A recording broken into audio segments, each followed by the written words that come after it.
Okay, let's drift off to sleep. Today you'll be listening and dozing off on a warm afternoon at Grandma and Grandpa's at Gull Harbor.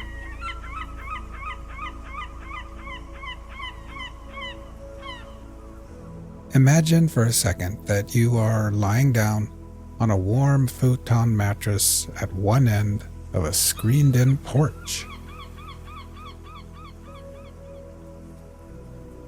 The porch faces the harbor, the bay, and the ocean on the horizon.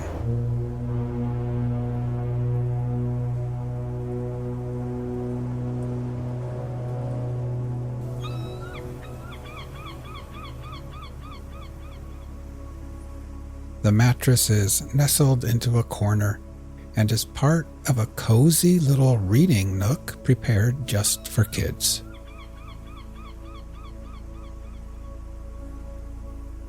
There is a little bookshelf there full of comics, magazines, crosswords, and children's books. There are new books and worn-out books. The Hardy Boys, Nancy Drew, books about dinosaurs and horses and sea life, and all kinds of stories about kids getting into summer adventures together.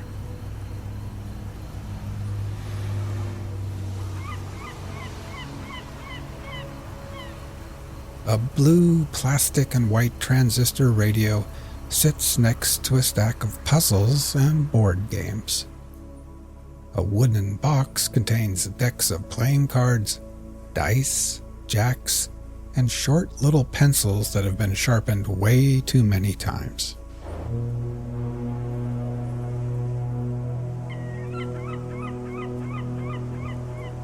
Now, while imagining laying here, let's get nice and relaxed.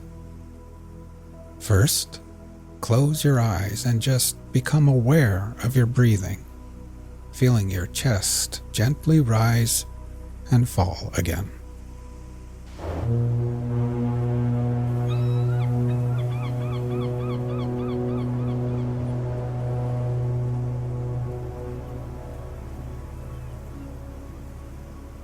Next, we will try taking a few deeper breaths.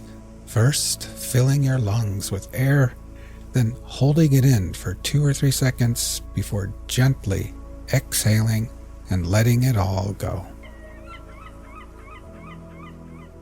Ready? Breathe in deeply, hold for 3, 2, 1, and then exhale.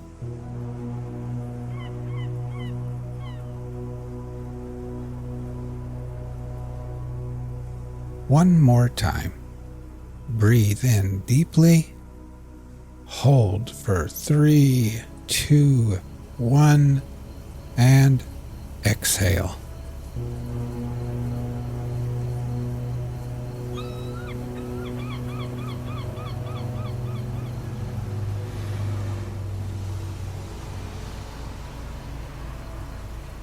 And try thinking to yourself, as I lay here at Gull Harbor, I can feel gravity's pull tugging me gently back towards Earth. With every exhale, I can feel my feet, my ankles, calves, knees, and my legs becoming heavier and more relaxed.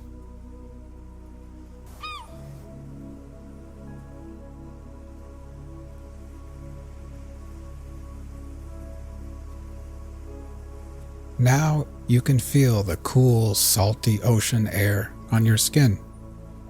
It would almost be too cold if it wasn't for the wonderful afternoon sun shining down on you perfectly.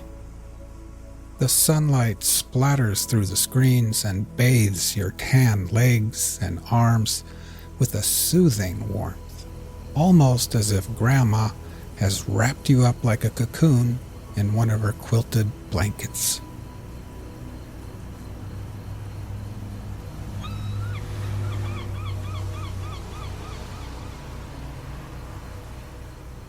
Inside the house, the TV is on, and you can hear Grandma and Grandpa moving around after lunch. Dr. James Whitcomb Brawler. Brawler, huh? It rhymes with B-R-O-W-E-R. Why do you have that G-H in there? To make it difficult for quizmasters? Yes. Is that what You know that they too will soon be taking their afternoon nap in their rooms. But you've got the whole porch to yourself, and your belly feels nice and warm and perfectly satisfied. Today, Grandma made clam chowder and grilled cheese sandwiches. You enjoyed the hot soup and warm, soft cheese, and then you washed it down with a glass of fresh, cold milk.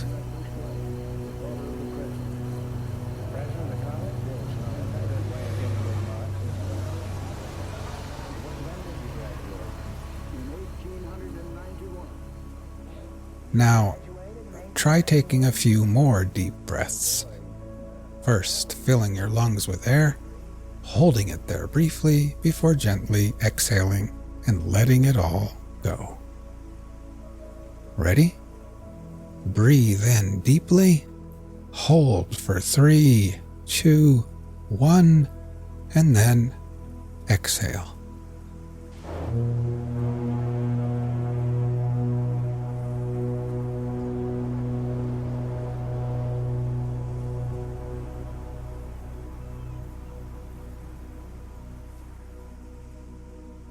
Try continuing on your own, and while doing this, try thinking to yourself, as I lay here, I can feel my body becoming heavier in the cool air and warm sunshine. With each exhale, I can feel my hands and arms and my torso becoming heavier and heavier and more relaxed.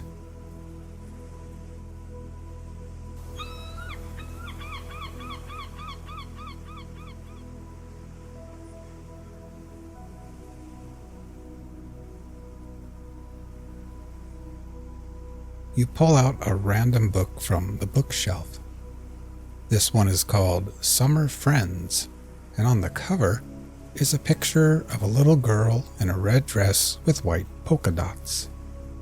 She's sitting in grass with flowers all about, and she's shaking the paw of a bunny rabbit while a white duck looks on and a little frog jumps through the air. You decide that you're just too sleepy to read right now, so you set the book down and lay back and think about the day. It's no wonder you're sleepy and tired. In the morning, after breakfast, Grandma rubbed coconut-scented sunscreen on your face and arms, and then Grandpa took you with him in the old rusty truck to the hardware store. There he drank coffee and laughed with old bearded men wearing high rubber boots.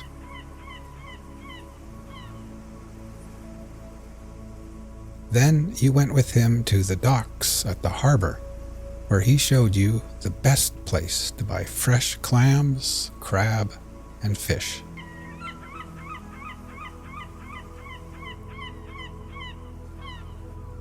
The docks were bustling with activity. Wooden boats creaked against the tide, fishermen shouted to one another, and the air was thick with the scent of salt water, fresh fish, and diesel.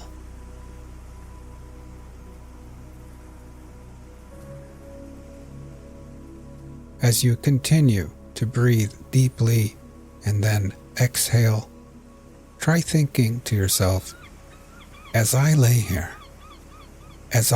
here, my whole body feels heavy and relaxed. With every exhale, I can feel gravity pulling me back towards Earth gently. I can feel my head, my shoulders, my neck becoming relaxed and at ease. And my legs are heavy and at peace with gravity's pull.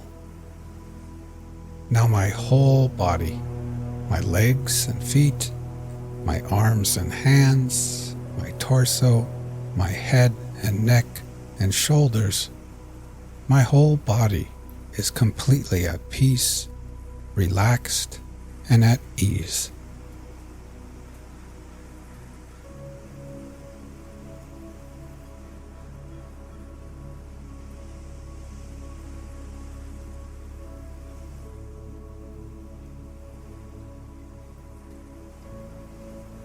In the late morning, after coming back to the house with Grandpa, you had borrowed his binoculars and walked up Whalebone Hill, where you could see everything far and wide.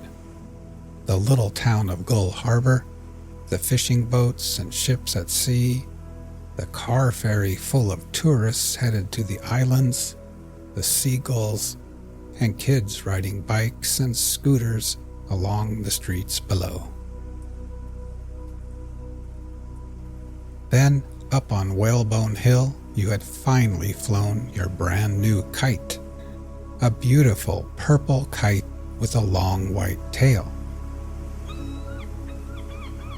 It climbed higher and higher and higher through the coastal winds, tugging on your tired arms like a heavy fish on the end of the line.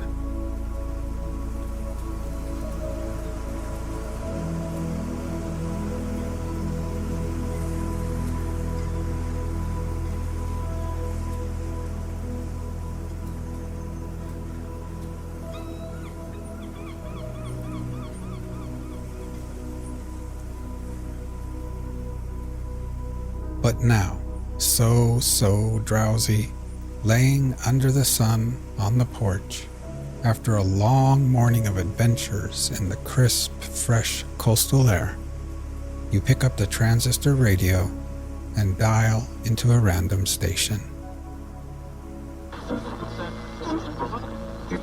Loss of the steamship Titanic.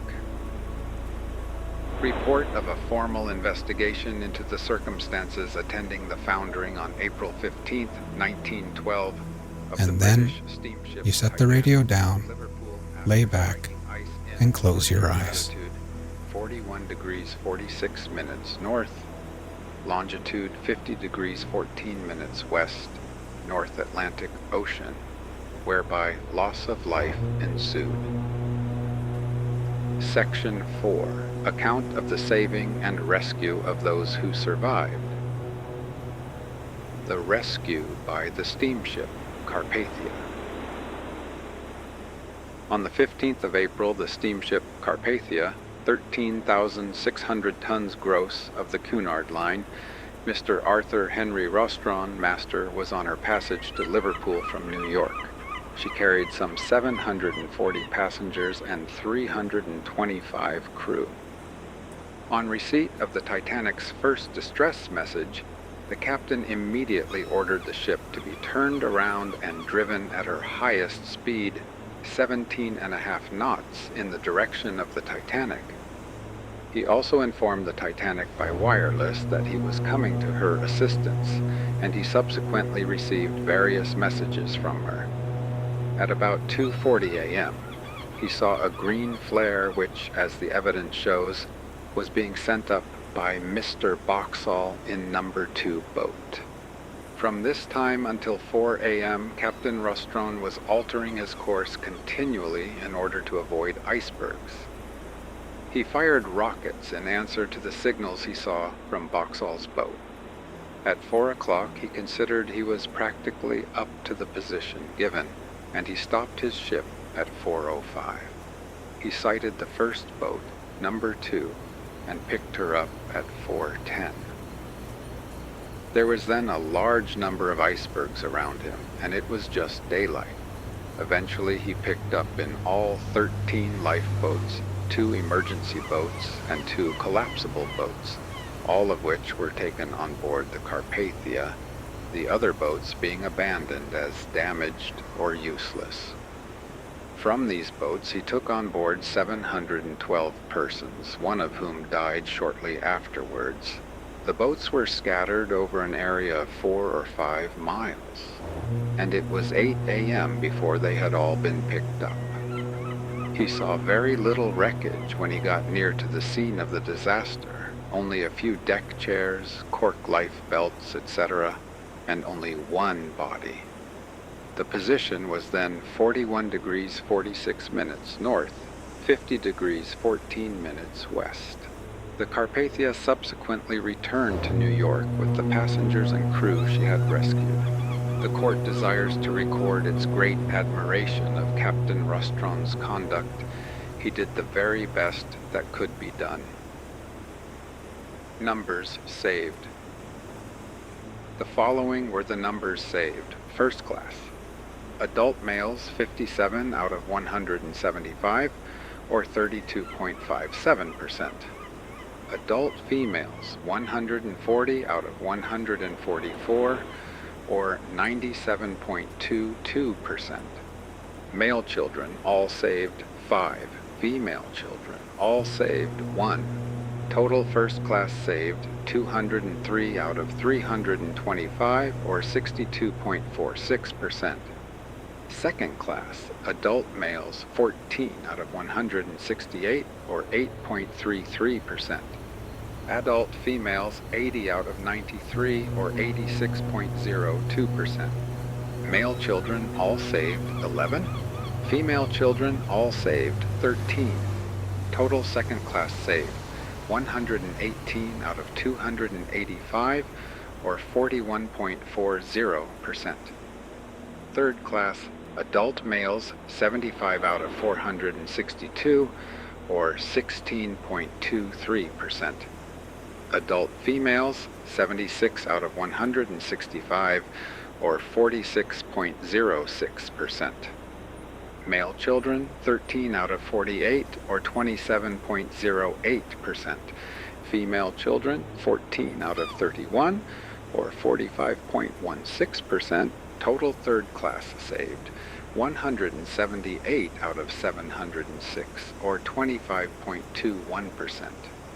Total passengers saved 499 out of 1,316, or 37.94%. Crew saved. Deck department 43 out of 66, or 65.15%. Engine room department 72 out of 325, or 22.15%.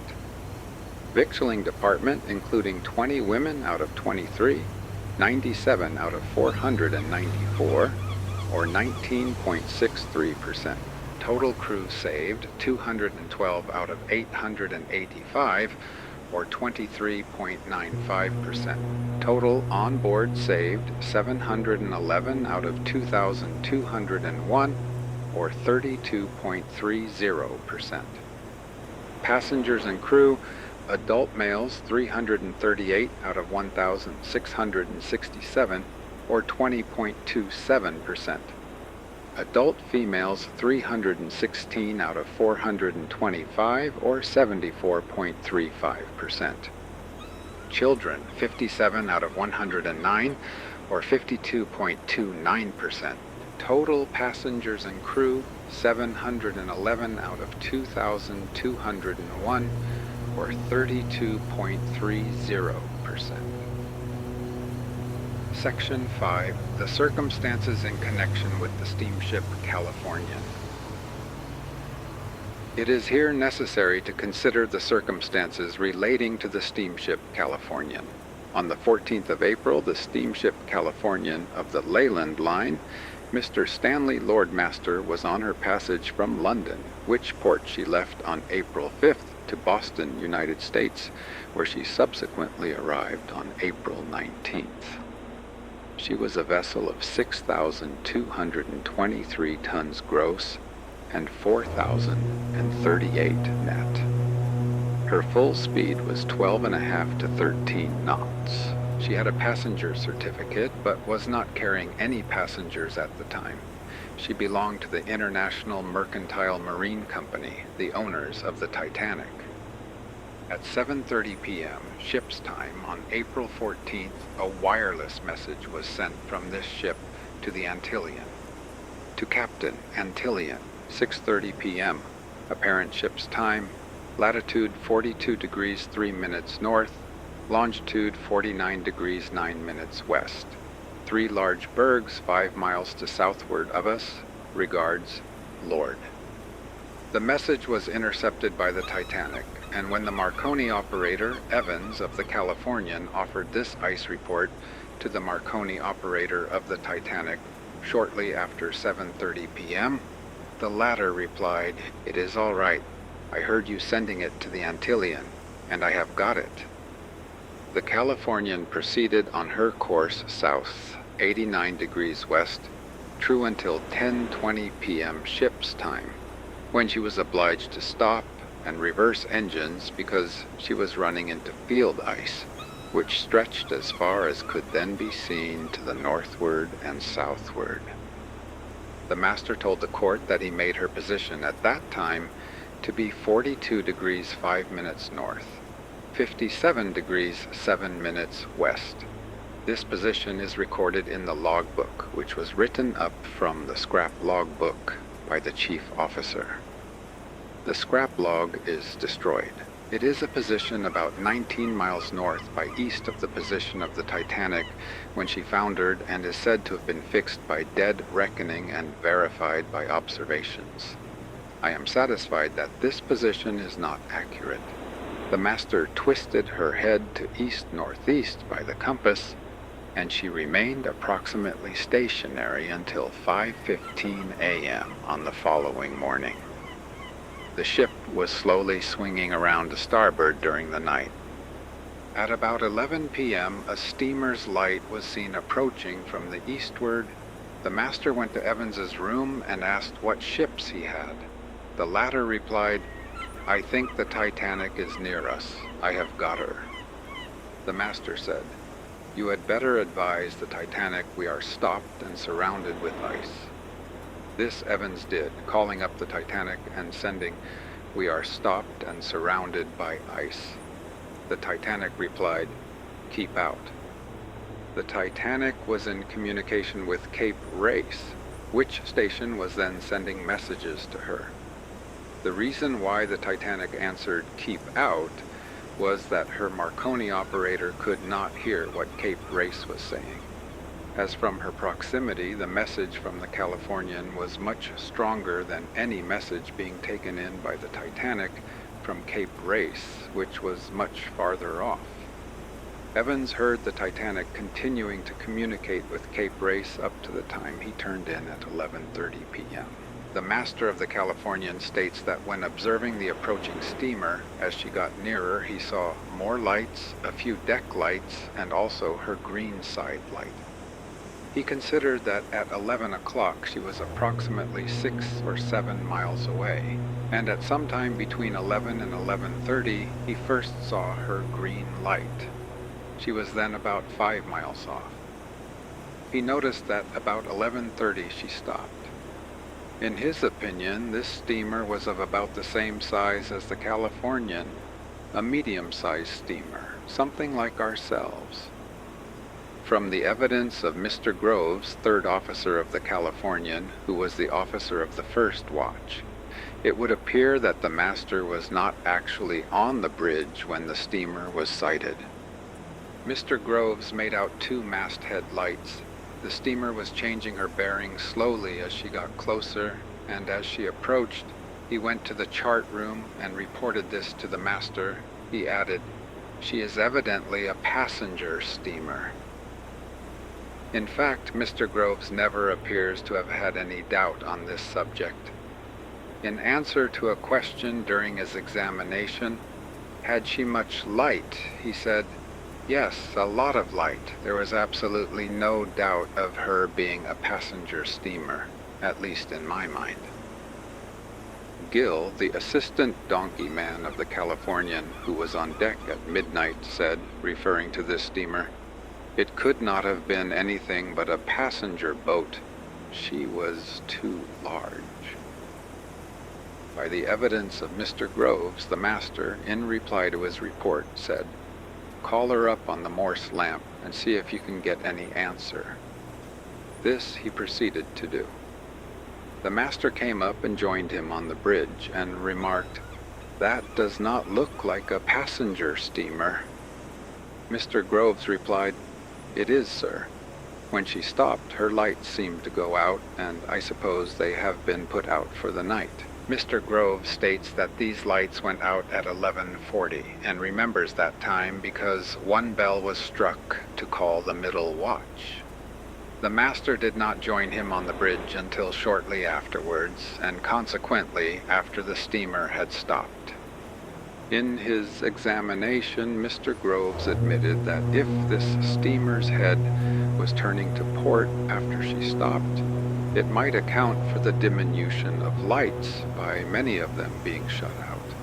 Her steaming lights were still visible, and also her port side light. The captain only remained upon the bridge for a few minutes. In his evidence, he stated that Mr. Groves had made no observations to him about the steamer's deck lights going out. Mr. Groves's Morse signaling appears to have been ineffectual, although at one moment he thought he was being answered, and he gave it up.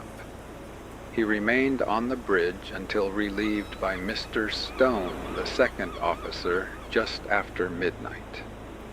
In turning the Californian over to him, he pointed out the steamer and said, "She has been stopped since 11:40.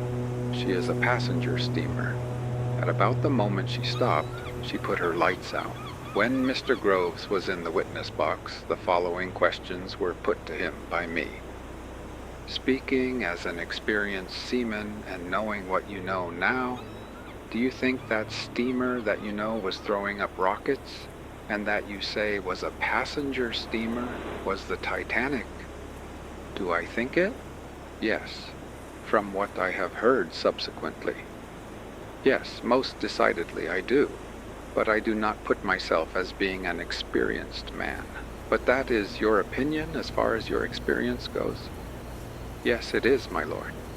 Mr. Stone states that the master, who was also up but apparently not on the bridge, pointed out the steamer to him with instructions to tell him if her bearings altered or if she got any closer. He also stated that Mr. Groves had called her up on the Morse lamp and had received no reply.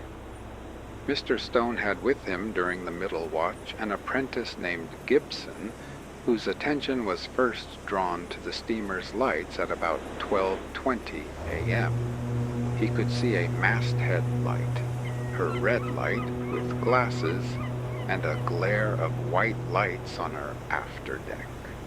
He first thought her masthead light was flickering, and next thought it was a Morse light, calling us up. He replied but could not get into communication, and finally came to the conclusion that it was, as he had first supposed, the masthead light flickering. Sometime after 12:30 a.m., Gill, the donkey man, states that he saw 2 rockets fired from the ship, which he had been observing, and about 1:10 a.m., Mr. Stone reported to the captain by voice pipe that he had seen 5 white rockets from the direction of the steamer. He states that the master answered, "Are they company's signals?" and that he replied, "I do not know, but they appear to me to be white rockets." The master told him to go on morsing, and when he received any information, to send the apprentice down to him with it. Gibson states that Mr. Stone informed him that he had reported to the master, and that the master had said the steamer was to be called up by Morse light. This witness thinks the time was 12:55. He at once proceeded again to call the steamer up by Morse. He got no reply, but the vessel fired 3 more white rockets. These rockets were also seen by Mr. Stone. Both Mr. Stone and the apprentice kept the steamer under observation, looking at her from time to time with their glasses. Between 1 o'clock and 1:40 some conversation passed between them.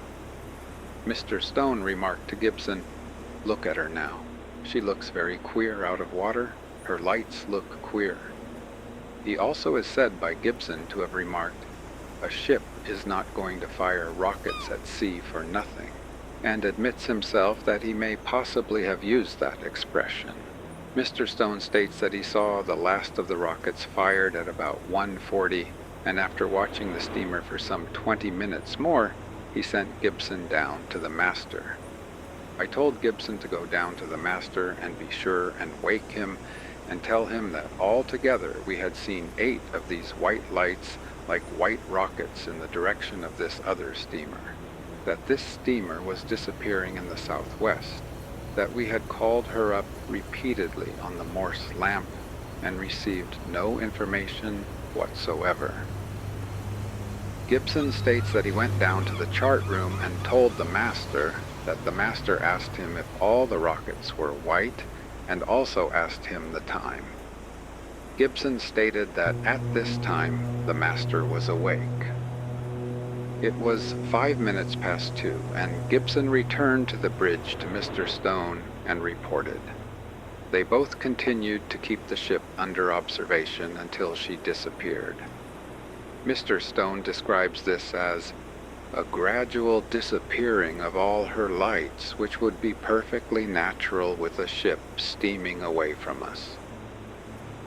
At about 2:40 a.m., Mr. Stone again called up the master by voice pipe and told him that the ship from which he had seen the rockets come had disappeared bearing southwest, 1/2 west the last he had seen of the light, and the master again asked him if he was certain there was no color in the lights. I again assured him they were all white, just white rockets. There is considerable discrepancy between the evidence of Mr. Stone and that of the master. The latter states that he went to the voice pipe at about 1:15, but was told then of a white rocket, not 5 white rockets. Moreover, between 1:30 and 4:30, when he was called by the chief officer, Mr. Stewart, he had no recollection of anything being reported to him at all, although he remembered Gibson opening and closing the chart room door. Mr. Stewart relieved Mr. Stone at 4 a.m. The latter told him he had seen a ship 4 or 5 miles off when he went on deck at 12 o'clock, and at 1 o'clock he had seen some white rockets, and that the moment the ship started firing them, she started to steam away. Just at this time, about 4 a.m., a steamer came in sight with 2 white masthead lights and a few lights amidships. He asked Mr. Stone whether he thought this was the steamer which had fired rockets, and Mr. Stone said he did not think it was. At 4:30 he called the master and informed him that Mr. Stone had told him he had seen rockets in the middle watch. The master said, "Yes, I know, he has been telling me." The master came at once onto the bridge and apparently took the fresh steamer for the one which had fired rockets and said, "She looks all right, she is not making any signals now."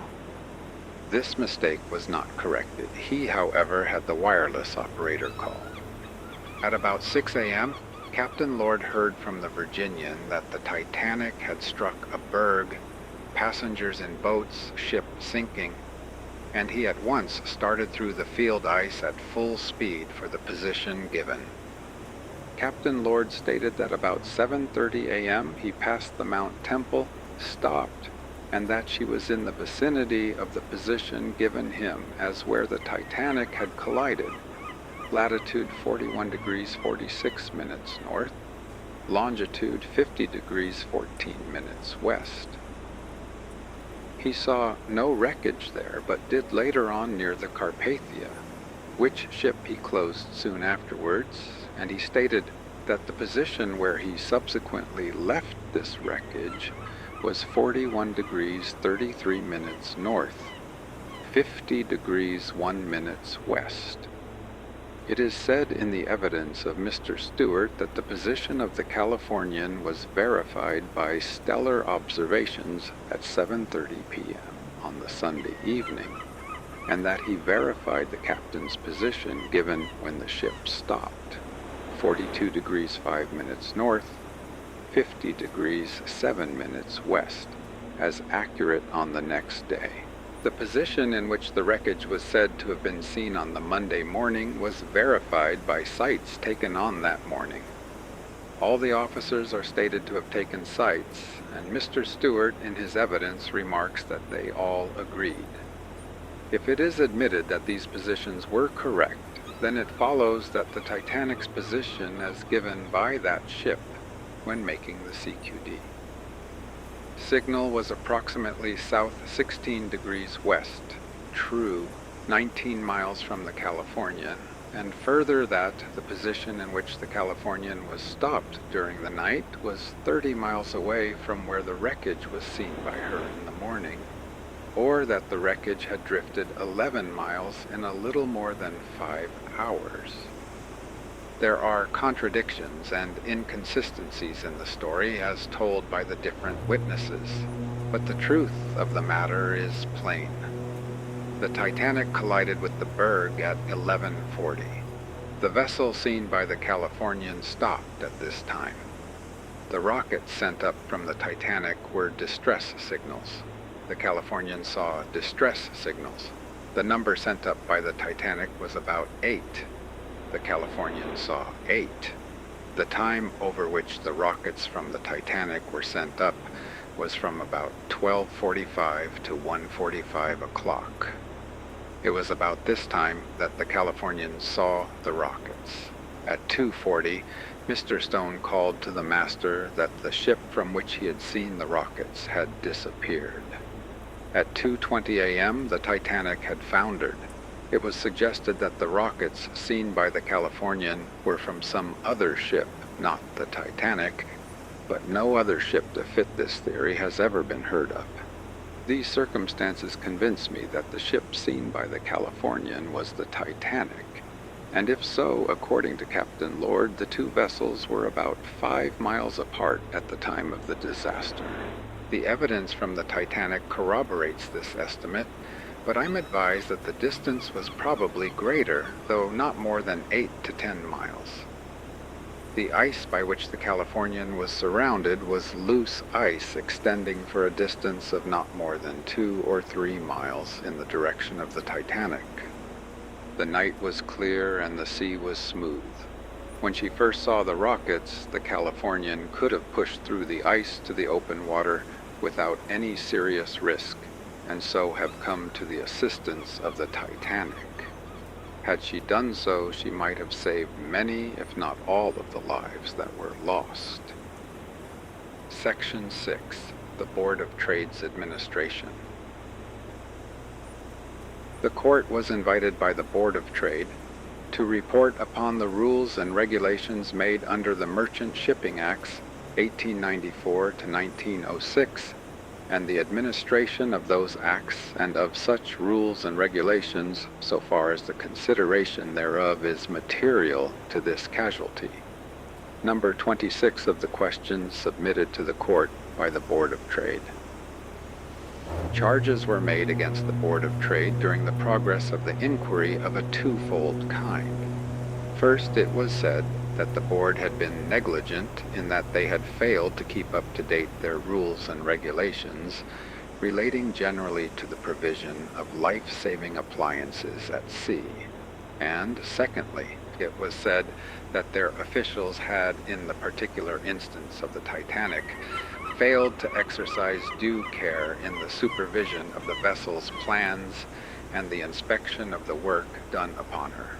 With reference to the first of these charges, it was reduced in the course of the inquiry to a charge of neglect to keep the board's scale for the provision of lifeboat accommodation up to date. The circumstances are these. In March 1886, the board appointed a departmental committee consisting of 3 of their principal officers to inquire into the question of boats, rafts, and life-saving apparatus carried by seagoing merchant ships. In their report, this committee pointed out that as regards boats for ocean-going steamers carrying large numbers of passengers, The boats would be of little use in saving life, although they might for a time prolong its existence, unless succor were at hand from other ships or from proximity to shore. And speaking with special reference to passenger steam vessels carrying emigrants across the Atlantic to ports on the east coast of North America, they said as follows: "Considering the number of vessels employed in this trade and the large number of passengers they carry, and also taking into consideration the stormy character of the ocean they have to cross and the thick and foggy weather encountered, we think this class is the most important of any, and we cannot pass over the fact that of late years this traffic has been carried on with remarkable immunity from loss of life. The boat accommodation these vessels are forced to carry when sailing with emigrants is regulated by the scale in the Passengers Act, 1855, which provides for boat accommodation for 216 people as a maximum, so that, supposing a vessel leaves with 1,000 passengers and 200 crew under the present statutory requirements, she need only carry sufficient boat accommodation for 216 of these people. Thus it will be seen that the boats carried by this class of vessels are also quite inadequate as an effectual means of saving life should a disaster happen to a ship with her full complement of passengers on board. We are glad to be able to say that there are many liberal and careful ship owners who do all in their power to provide for the safety of their passengers by equipping their vessels with boats far in excess of the number required by statute. But at the same time, there are others carrying large numbers of emigrants who do no more than they are required to do by law. We have gone into this question with reference to this class of vessels very fully, and have visited many of them.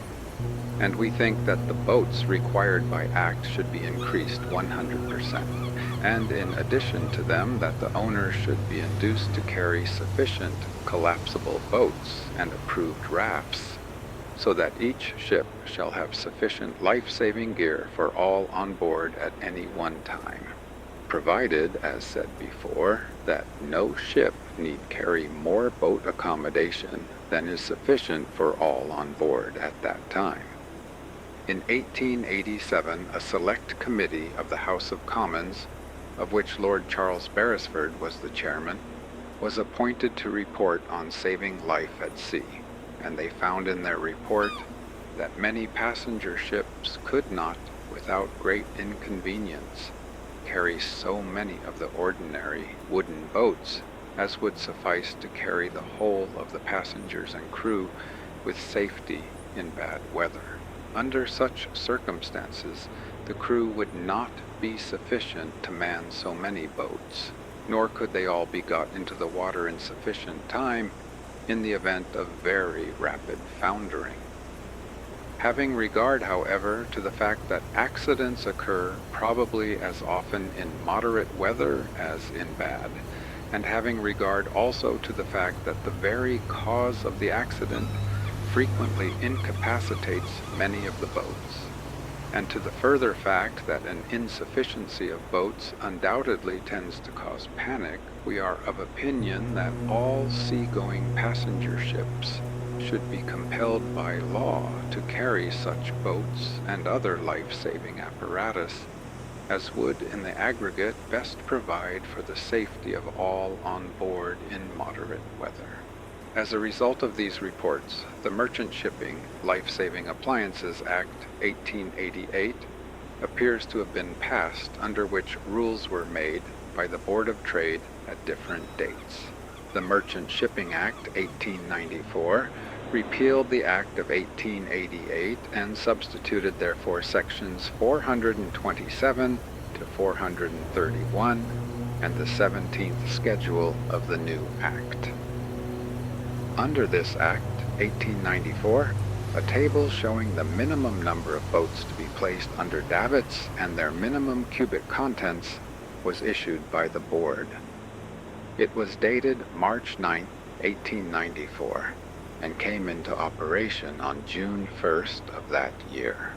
This table was based on the gross tonnage of the vessels to which it was to apply, and not upon the numbers carried, and it provided that the number of boats and their capacity should increase as the tonnage increased. The table, however, stopped short at the point where the gross tonnage of the vessels reached 10,000 and upwards. As to all such vessels, whatever their size might be, the minimum number of boats under davits was fixed by the table at 16, with a total minimum capacity of 5,500 cubic feet. But as regarded emigrant steamships, there was a rule which provided that if the boats under davits required by the table did not furnish sufficient accommodation for all on board, then additional boats of approved description, whether under davits or not, or approved life rafts should be carried, and that these additional boats or rafts should be of at least such carrying capacity that they and the boats required by the table should provide together in vessels of 5,000 tons and upwards 3/4 more than the minimum cubic contents required by the table, so that in the case of an emigrant ship such as the Titanic, the requirements under the rules and table together exacted a provision of 9,625 cubic feet of lifeboat and raft accommodation, 5,500 feet in boats under davits with 3/4, namely 4,125 added. Taken at 10 cubic feet per person, this would be equivalent to a provision for 962 persons. No doubt at the time these rules were made and this table was drawn up, it was thought that, having regard to the size of vessels then built and building, it was unnecessary to carry the table further. The largest emigrant steamer then afloat was the Lucania, of 12,952 tons. In the report of the Select Committee of the House of Commons, a reference to watertight bulkheads had been made, which was in the following terms. Though the question of construction was clearly not included in the reference to the committee, still they think it only right to state, after having heard the evidence, that the proper placing of bulkheads, so as to enable a ship to keep afloat for some length of time after an accident has occurred, is most important for saving life at sea, and a thing upon which the full efficiency of life-saving appliances largely depends. This passage probably explains the insertion in the Board of Trade's rules for life-saving appliances of Rule Number 12, which is as follows: watertight compartments.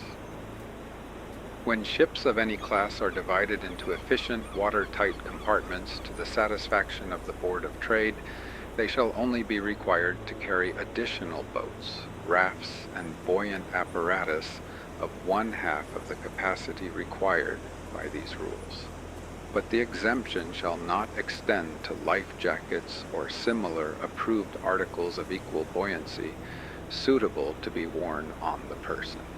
If this rule had become applicable to the Titanic, then the total cubical lifeboat or raft accommodation which she would have been required to carry would not have been more than 7,562, equivalent to accommodation for 756 persons. It did not, however, become applicable for the owners, never required the Board of Trade to express any opinion under the rule as to the efficiency of the watertight compartments. The Titanic, in fact, carried boat accommodation for 1,178 persons, a number far in excess of the requirements of the table and rules, and therefore no concession under Rule 12 was needed. Speaking generally, recourse to this Rule 12 by ship owners has been so insignificant that the rule itself may be regarded as of no practical account. The foregoing rules with the table were laid before Parliament in the usual way, and so received the required statutory sanction. After 1894 steamers were built of a much larger tonnage than 10,000, the increase culminating in the Titanic, with a gross tonnage of 46,328. As the vessels built increased in size, one would have thought the necessity for increased lifeboat accommodation would grow, but the rules and table remained stationary, and nothing was done to them by way of change. The explanation of this long delay from 1894 to 1912 was given before me by Sir Alfred Chalmers, who had served under the Board of Trade as nautical advisor from 1896 to August 1911. He is now retired. I think it will be well if I give his explanation in his own words. He says, "I considered the matter very closely from time to time. I first of all considered the record of the trade, that is to say, the record of the casualties, and to see what immunity from loss there was. I found it was the safest mode of travel in the world, and I thought it was neither right nor the duty of a State Department to impose regulations upon that mode of travel as long as the record was a clean one. Secondly, I found that as ships grew bigger, there were such improvements made in their construction that they were stronger and better ships, both from the point of view of watertight compartments and also absolute strength. And I considered that that was the road along which the ship owners were going to travel, and that they should not be interfered with. I then went to the maximum that is down in the table, 16 boats and upward, together with the supplementary boats, and I considered from my experience that that was the maximum number that could be rapidly dealt with at sea, and that could be safely housed without encumbering the vessel's decks unduly. In the next place, I considered that the traffic was very safe on account of the routes, the definite routes being agreed upon by the different companies, which tended to lessen the risk of collision and to avoid ice and fog. Then again, there was the question of wireless telegraphy, which had already come into force on board of these passenger ships. I was seized of the fact that in July 1901, the Lucania had been fitted with wireless telegraphy, and the Cunard Line generally fitted it during that year to all their ships. The Allen Line fitted it in 1902, and I am not sure that in 1904 it had not become quite general on the transatlantic ships. That, of course, entered into my consideration as well. Then another point was the manning. It was quite evident to me that if you went on crowding the ships with boats, you would require a crew which were not required otherwise for the safe navigation of the ship or for the proper upkeep of the ship, but you are providing a crew which would be carried uselessly across the ocean, that never would be required to man the boats. Then the last point, and not the least, was this, that the voluntary action of the owners was carrying them beyond the requirements of our scale. And when voluntary action on the part of ship owners is doing that, I think that any State Department should hold its hand before it steps in to make a hard and fast scale for that particular type of shipping. I considered that that scale fitted all sizes of ships that were then afloat, and I did not consider it necessary to increase it, and that was my advice to Sir Walter Howell. I appreciate this explanation, and I think there is much force in it. At the same time, it seems to me that it does not justify the delay.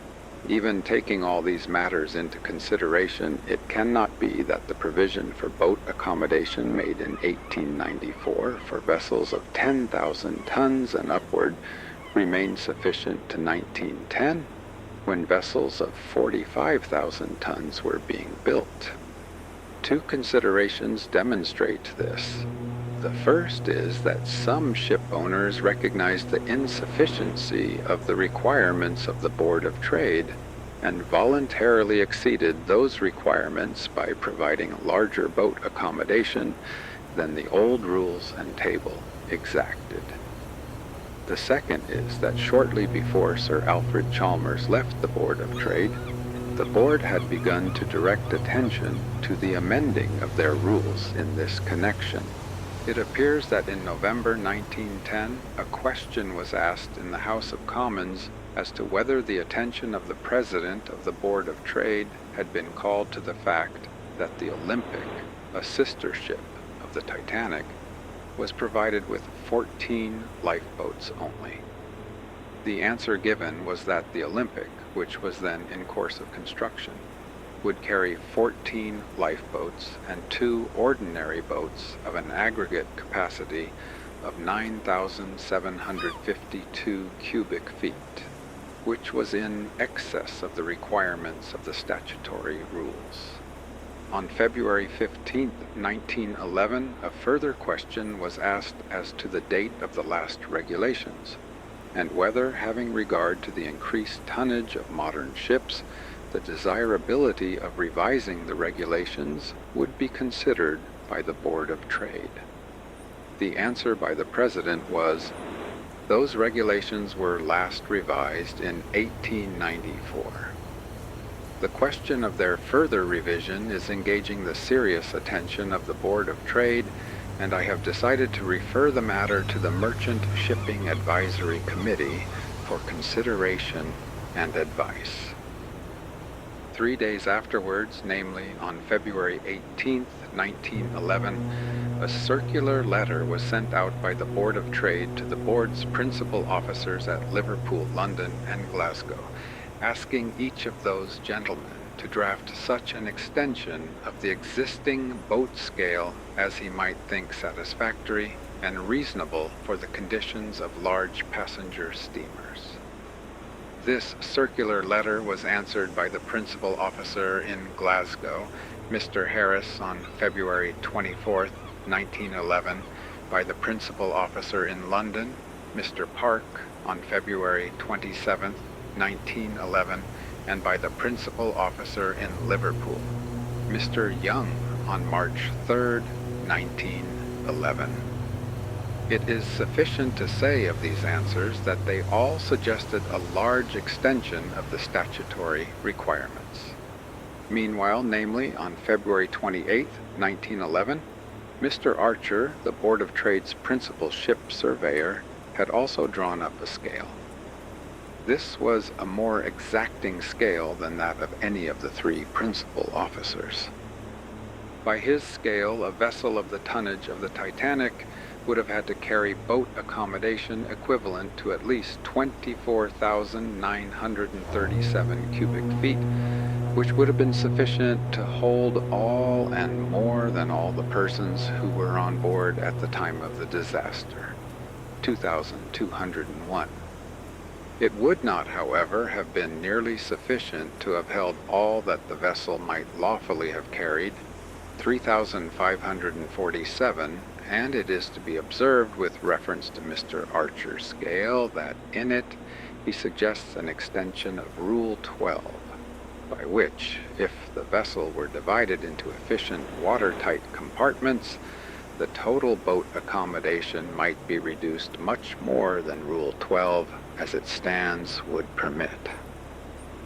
If this reduction be taken into account, the boat accommodation would fall so that it would be sufficient only for 1,750 persons.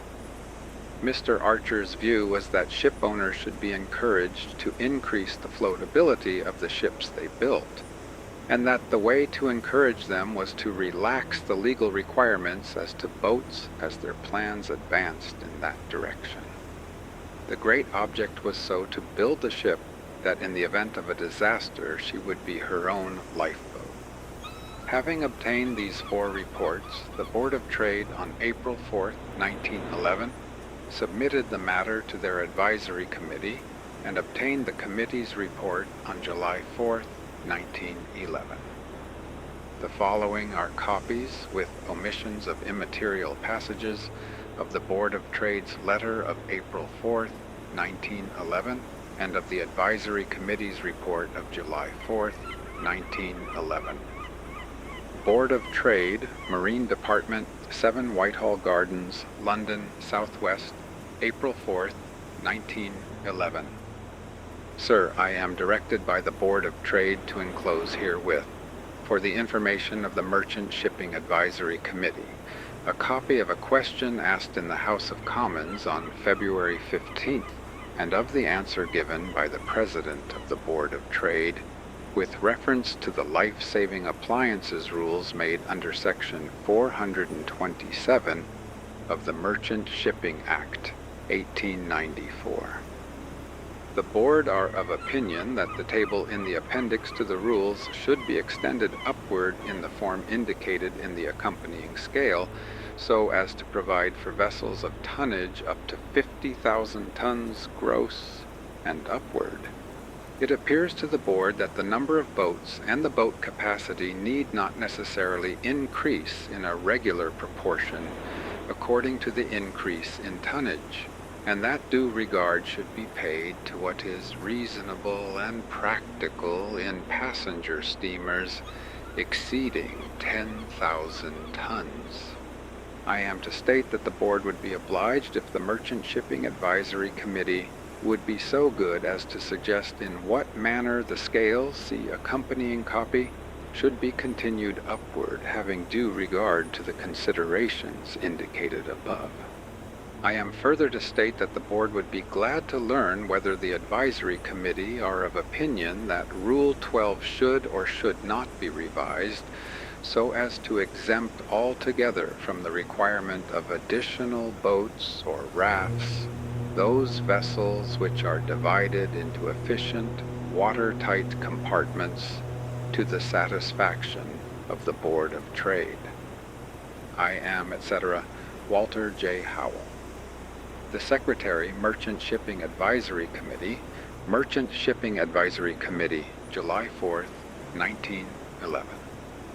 Sir, we have the honor to report that your letter of April 4th, with reference to the minimum number of lifeboats to be earned on vessels of 10,000 tons, gross tonnage and upward, and your letter of May 17th on the subject of the depth of lifeboats, have been very carefully considered by the Merchant Shipping Advisory Committee, and that it was unanimously decided at a meeting held on the 29th ultimo to adopt the report of a subcommittee which was specially appointed to inquire into these questions.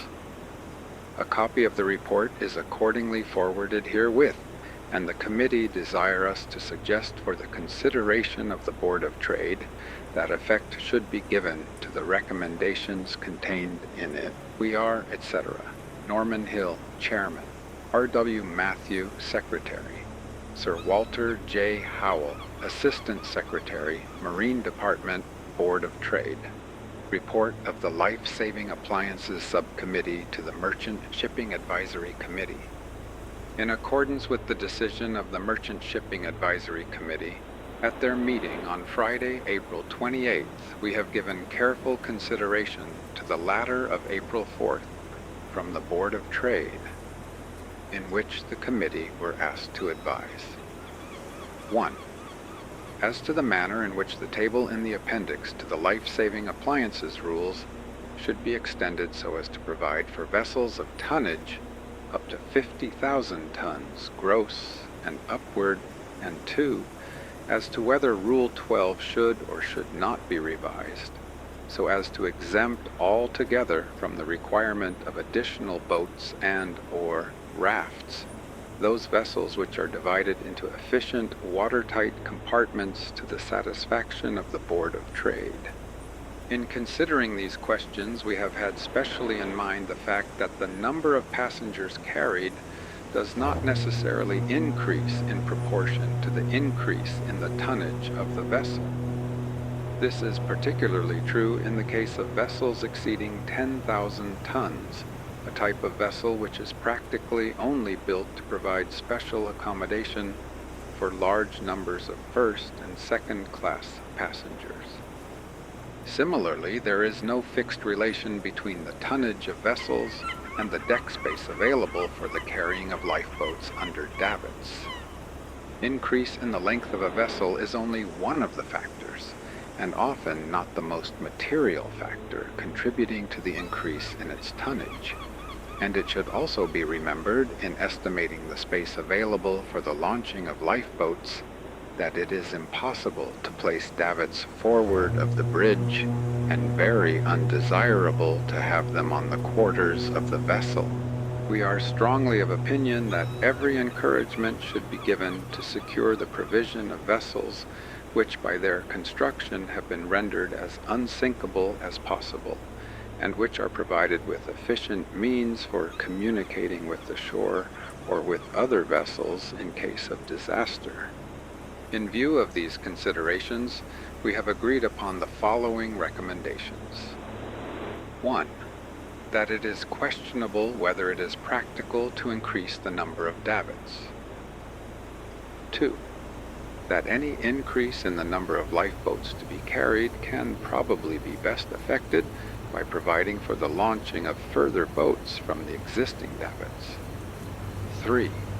That the table should be extended in the manner indicated below. It is further recommended that all passenger vessels of 10,000 tons gross tonnage and upward should be required to be fitted with wireless telegraphy apparatus. 4.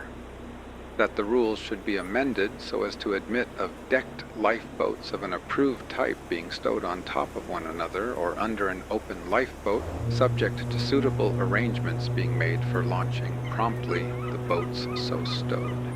5. That the additional boats and rafts required under the provisions of Division A, Class 1D of the Life-Saving Appliances Rules shall be of at least such carrying capacity that they, and the boats required by columns 2 and 3 of the above table, provide together 3/4 more than the minimum cubic contents required by column 4 of that table. 6. That vessels divided into efficient watertight compartments to the satisfaction of the Board of Trade should, provided they are fitted with wireless telegraphy apparatus, be exempt from the requirement of additional boats and or rafts.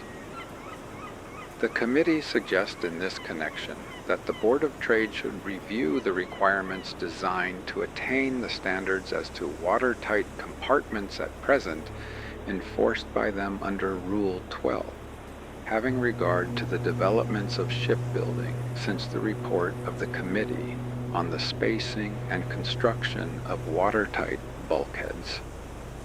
We have also had before us the Board's further letter of May 17th, inquiring whether, in the opinion of the Advisory Committee, it would be advisable to prescribe a maximum depth for lifeboats as compared with their breadth, and, if so, what that proportion should be. In connection with this letter, we have been supplied by the Board of Trade with reports from their principal officers in Great Britain, giving the dimensions and cubic capacities of the various kinds of boats on 5 typical ships in each of 8 ports. We recommend that the Board should be advised to alter the life-saving appliances rules so as to provide that, in future, the depth of lifeboats supplied to a British merchant vessel shall not exceed 44% of their breadth. Norman Hill, S. Cross, George N. Hampson, T. Royden, Thomas Spencer, M. Carlyle, William Theodore Doxford, Robert A. Ogilvy, T. Rome, J. Havelock Wilson. It will be observed that if effect had been given by the Board of Trade to the report of the Advisory Committee, the requirements for a vessel of the size of the Titanic would have reached 14,525 cubic feet.